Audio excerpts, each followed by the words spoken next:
You're watching 13 News, Kansas News Leader. Good afternoon and welcome back to Midday in Kansas. We're with Dr. Tom Schmar. He's with Home Pet Care. He's a veterinarian here in town. And this week is Animal Bite Prevention Week here all across the nation. It is a common occurrence, and let's talk about how we can prevent it. Dr. Schmar, good to see you again. Thank you for having me. Yeah. Well, every year, there's a tremendous number of people that are bitten. 4.5 million people a year are bitten. And so 1 in 5 of those people wind up going into the hospital. So that's 800,000 people. Of that, half of them are children. And they're significantly wounded enough that they have to go and seek medical attention.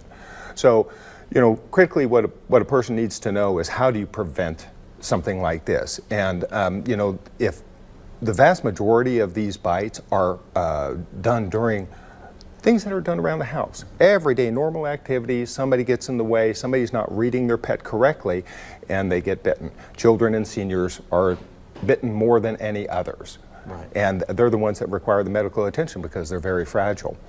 How do you prevent this? Well, if it's your pet, socialization, getting the pet to be comfortable in all kinds of situations with regular positive reinforcement. So you praise, you play, and you treat them for positive engagement towards other people.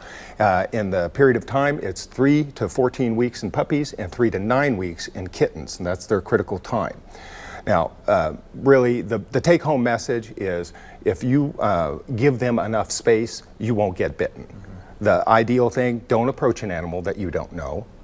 Don't reach over a fence to an animal that you don't know.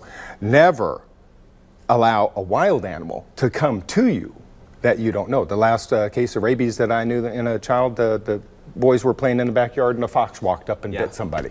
If that happens, give them space. Common sense, err on the side of caution. And the thing to keep in mind is that if you've got a mean dog, that could be a liability for you as well, insurance-wise. It's a huge liability. And, not to mention the dog gets in serious trouble and then everybody pays the significant price. Absolutely. They usually end up putting the dog down is what happens in some occasions. Yeah, a lot of the time because there's not a lot of room for error on that, especially when somebody's bitten significantly. Just a couple tips and pointers to keep in mind as we always try to be safe, but especially this week in National Animal Bite Prevention Week. Dr. Tom Schmar, thanks so much. Thank you for having me. Yeah, thanks for watching Midday in Kansas. We hope to see you tomorrow morning, bright and early. We start our day at 5 a.m. right here on 13. Have a great rest of your day.